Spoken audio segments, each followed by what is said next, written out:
सालों से जिस तरह से एनिमे की पॉपुलैरिटी इंडिया में बढ़ती जा रही है, हमें बहुत सारी चीज़ें देखने को मिल रही हैं। जैसे लीगल प्लेटफॉर्म्स का इंडिया में आना, या फिर जो ऑडियंस है वो भी ग्रो करती जा रही है। वो भी मूवीज़ को देखती है थिएटर्स में जाके, जो कि एक अलग ही इम्पैक्ट क्रिएट करता है। एनिमे जो है धीरे-धीरे करके बहुत तेज़ी से पॉपुलर होता जा रहा है। उनकी मूवीज़ इंडिया में रिलीज़ हो रही हैं। इवन सो कॉमिक कॉन्स हो रहे हैं, जहाँ पर लोग एनिमेशन कंटेंट या फिर एनिमेटेड कैरेक्टर्स की तरह ड्रेसअप होके आते हैं, जो कि बहुत अच्छा लगता है। एक अलग ही तरह की वेब वो क्रिएट करते हैं। अब इस सब की शुरुआत आज से नहीं हुई है, ये बहुत समय से होता आ रहा था। पर इस सब पे किसी एक मूवी ने अगर सबसे ज़्यादा बड़ा इम्पैक्ट क्रिएट किया है और जो पूरी एनिमे कम्युनिटी में बहुत ज़्यादा पॉपुलर है, वो मूवी है योर नेम। योर नेम को बनाया था मकोटो शिनकाई ने 2016 में, और ये एक लैंडमार्क मूवी थी जो कि एनिमेशन की इंडस्ट्री में बनी है।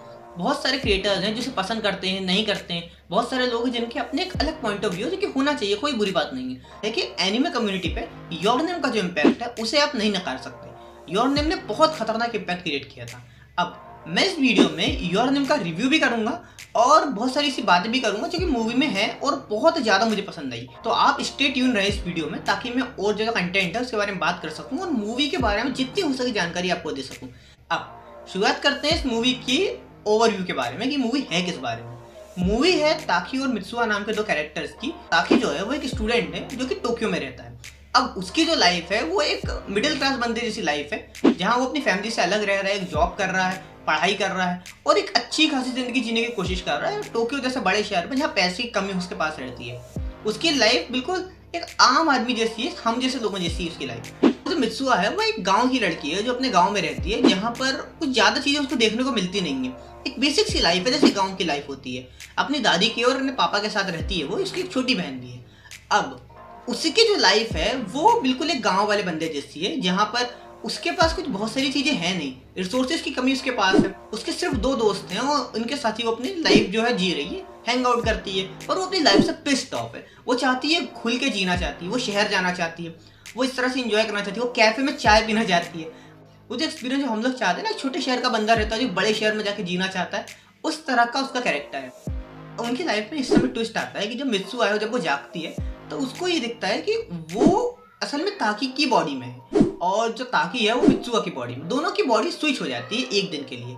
ऐसे करके वो बहुत दिनों में लगातार होती रहती है और वो दोनों अपनी अपनी लाइफ को जी रहे होते हैं। जैसे मित्सुआ जो है वो अब ताकी की बॉडी में है, तो वो ताकी की जो लाइफ है उसको जी रही है। जैसे वो कैफे में जा रही है, वो काम कर रही है, वो कॉलेज जा रही है, तो वो इस तरह से अपनी लाइफ को जी रही है। अब जो ताकी है जो मित्सुआ की बॉडी में है, वो उसकी लाइफ जी रहा है, उसकी जैसी जिंदगी जी रहा है कि गर्ल की लाइफ कैसी होती है, तो वो उसका एक्सपीरियंस ले रहा है। पर धीरे धीरे क्या होता है ना कि ये दोनों एक दूसरे को पसंद करने लगते हैं। होता यूँ ऐसा है कि धीरे धीरे इन लोगों के बीच में फीलिंग्स क्रिएट होने लगती है इन दोनों की लाइफ को देखते देखते। मित्सुआ जो है वो जो ताकी है उसकी जो एक फ्रेंड है उसके साथ उसकी डेटिंग भी करवा देती है, तो हमें उसके कैरेक्टर में ये चीज अच्छी लगती है। होता क्या है ना, एक पॉइंट के बाद ताकी डिसाइड करता है कि यार मैं मित्सुआ से मिलने जाता हूँ। अब जब वो जाता है तब आता है मूवी का सबसे बड़ा प्लॉट ट्विस्ट कि जो मित्सुआ है वो 3 साल पहले ही मर चुकी है।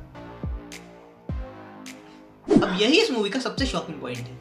मूवी में होता क्या है ना कि जो मित्सुआ है वो 3 साल पहले ही मर चुकी है। ये जो है बहुत खतरनाक ट्विस्ट आता है इस मूवी में। हमें बिल्कुल एक्सपेक्टेड नहीं रहता कि इस तरह की कोई चीज़ होने वाली है। और उसके बाद जो चीज़ें होती हैं, ताकि जो धीरे धीरे करके मित्सुआ को पसंद करने लगा था, उसके कैरेक्टर में क्या चेंजेस आते हैं। वो और मित्सुआ जो है अब वो दोनों अलग अलग टाइम में हैं, अलग अलग बॉडीज में, पर क्या वो फिर से एक दूसरे से मिल पाएंगे, ये एक हमारे अंदर जिज्ञासा आती है। मूवी को जिस तरह से क्रिएटर ने बनाया है वो कुछ अलग ही है। मतलब जिस तरह का उन्होंने विजुअल्स दिखाए हैं मूवी में, मतलब आप उसके एक एक सीन को स्क्रीनशॉट लेकर अपने मोबाइल की स्क्रीन पे वॉलपेपर लगा सकते हैं। इतना प्यारा एनिमेशन इस मूवी का। एनिमेशन तो है ही, ओके, इतना रियलिस्टिक लगता है। कई ऐसे सीन्स है जहाँ पर वो टमाटर काटने वाले सीन को इतना रियलिस्टिक बनाया उन्होंने कि आपको रियल में लगता है कि टमाटर या सब्जी काटी जा रही है, खाना बनाया जा रहा है। और वहाँ पर वो जो फेस्टिवल सेलिब्रेट करते हैं, बिल्कुल ज़मीन से जुड़े हुए लोग हैं वो। उसकी दादी उसको बताती है कि हम ये चीज़ें इसलिए कर रहे हैं, हमारी लाइफ को इस तरह से जोड़ने के लिए, नेचर से उनकी लाइफ की क्या इंपॉर्टेंस है उसके बारे में जिस तरह से उसको बताती है।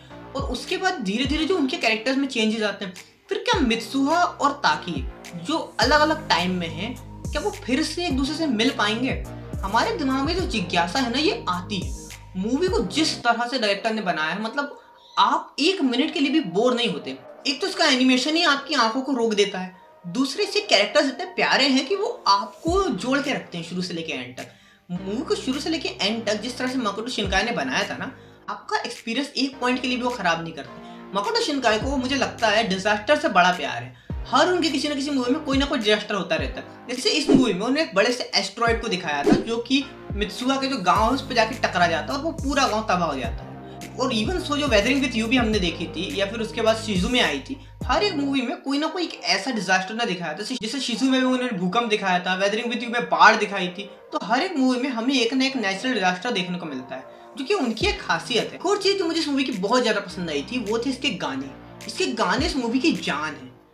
इसके गाने जैसे स्पार्कल हो, निदोमिया हो, या फिर जिन जिन हो, बहुत सारे गाने इसके जो बहुत ज्यादा पसंद है। पर मुझे सबसे ज्यादा इसका फेवरेट गाना लगा था जो मूवी के बिल्कुल स्टार्ट में आता है।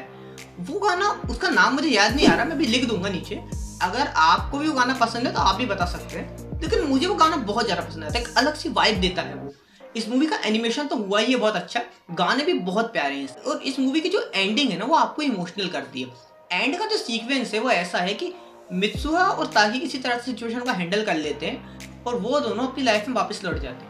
लेकिन एक सीन आता है मूवी के बिल्कुल एंड में जहाँ पर ताकी एक ट्रेन में ट्रेवल कर रहा होता है और मित्सुआ एक अलग ट्रेन में ट्रेवल कर रही होती है, और उन दोनों की ट्रेनें बिल्कुल एक दूसरे के सामने आ जाती हैं। और उस सीन में वो दोनों एक दूसरे को देखते हैं। जब स्टेशन पे ट्रेन रुकती है तो वो दोनों एक दूसरे को ढूंढने के लिए भागते हैं। वो दोनों भागते हैं एक दूसरे को ढूंढने के लिए कि किसी तरह से एक दूसरे से मिल सके, कि वो फिर से एक दूसरे से मिल पाएंगे। एक्साइटमेंट हमारे दिमाग में आती है और वो जो फीलिंग है ना वो कुछ अलग सी फीलिंग है। हमें एक टाइम पे लगता है कि शायद ये लोग फिर से नहीं मिल पाएंगे, और वो एक्सपीरियंस हमारे लिए धीरे धीरे बढ़ता जाता, दिल की धड़कनों को धीरे धीरे बढ़ाता जाता। और एक पॉइंट के बाद जब हमको लगता है कि शायद ये लोग नहीं मिल पाएंगे, वो दोनों एक सीढ़ी के पास जाते हैं जहाँ ताकि ऊपर खड़ा रहता है और मित्सुआ नीचे से जा रही होती है ऊपर की तरफ, और वो लोग पलटते हैं। और उस पॉइंट पर ताकि उससे पूछता है कि सुनो तुम्हारा नाम, और वहां पर मूवी एंड हो जाती है।